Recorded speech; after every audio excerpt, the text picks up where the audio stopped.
Fait que la Maison La Montagne, comme je disais, qui est une maison classée monument historique par le gouvernement québécois et qui a été construite en 1744. Il s'agit d'un des rares témoins de maisons authentiques de l'époque de la Nouvelle-France. Quelques années avant la conquête, à peu près une quinzaine d'années avant.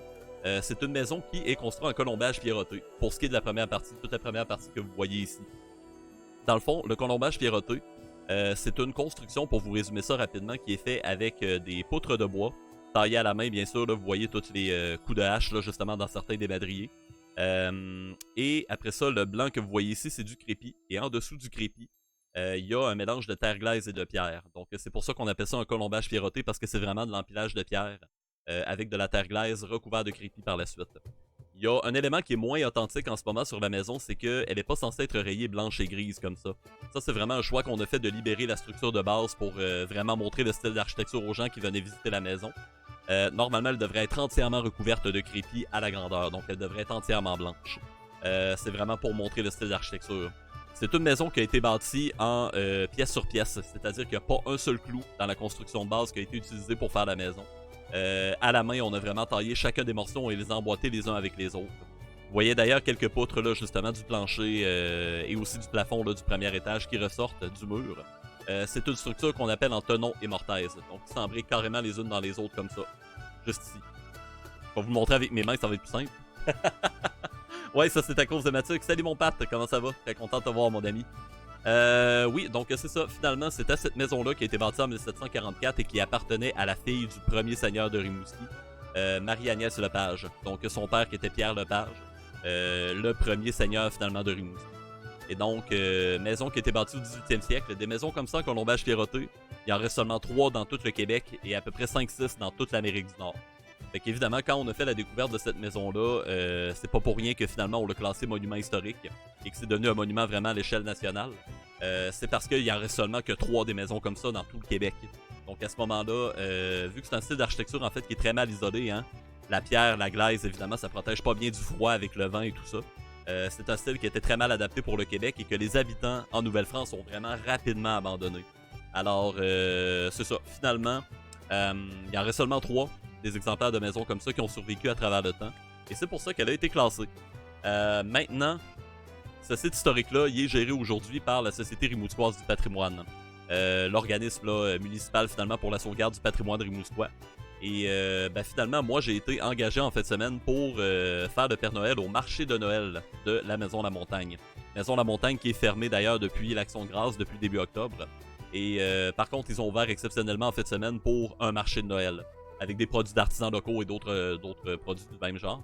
Et finalement, ils cherchaient un Père Noël pour faire l'animation avec les enfants, accueillir les enfants, leur conter des contes, leur faire du bricolage, du coloriage, des trucs comme ça.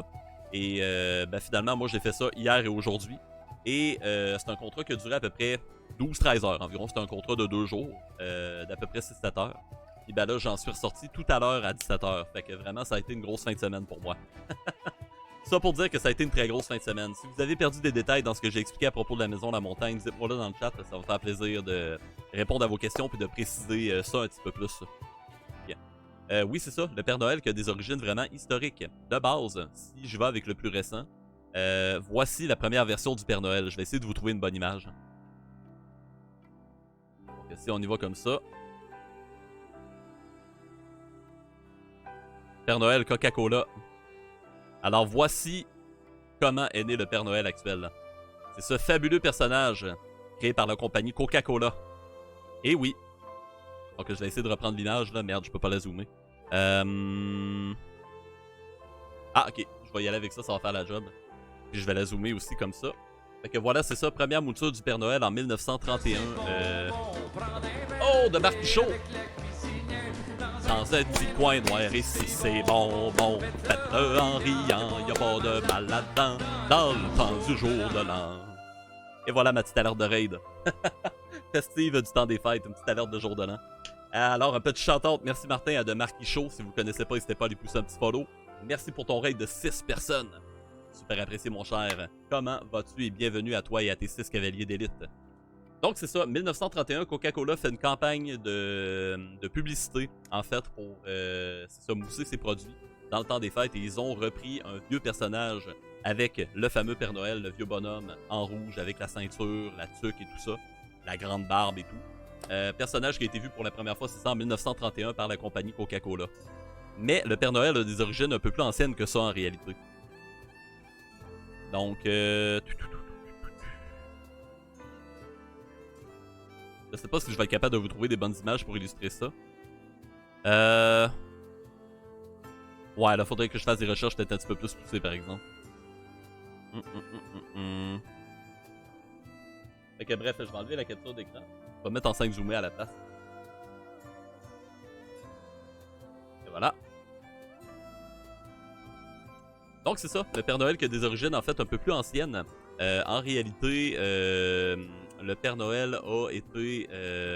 les premières mentions qu'on peut voir de lui, c'est vraiment dans les anciennes religions païennes. On peut remonter à plus de 10 000 ans d'histoire pour la première manifestation en fait du Père Noël. C'était en réalité une espèce de chaman sorcier qui faisait une espèce de rituel pour invoquer l'esprit de la forêt en dedans de lui. Puis ainsi récompenser la communauté finalement là, avec la bénédiction des esprits de la forêt. Krampus, effectivement, Krampus qui était supposément un être un peu maléfique qui récompensait finalement les enfants bienveillants et capturait ceux qui avaient été malveillants, en gros. Donc c'est là qu'on a un peu la notion là, de est-ce que tu as été sage, est-ce que tu n'as pas été sage pendant l'année, blablabla. Fait que oui, Krampus qui était par contre, je pense, l'accompagnateur du personnage, ça se peut-tu, de l'esprit de la forêt en fait. Vous me corrigerez dans le chat si jamais j'ai tort, là, j'ai comme pas bien compris la distinction entre les deux à ce niveau-là.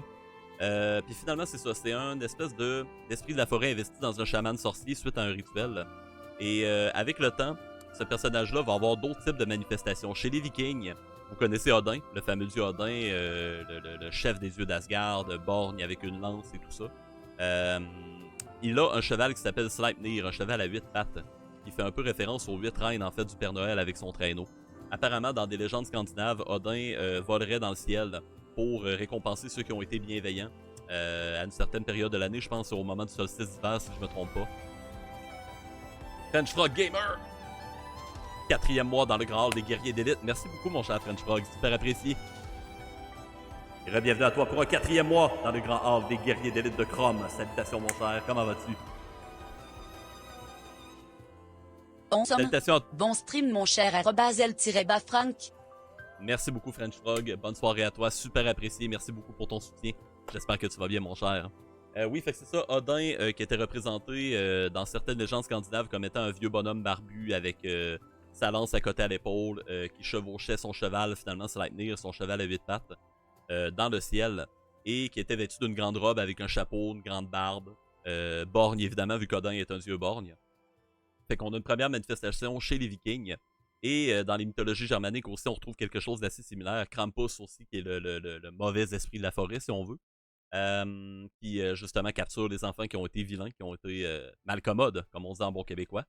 Puis finalement, avec le temps, je vois beaucoup de personnes parler de Saint-Nicolas dans le chat. Effectivement, la religion catholique a repris le personnage et le personnifié avec un des saints de la religion catholique, le Saint-Nicolas, qui a été converti au christianisme en fait dans les années 300.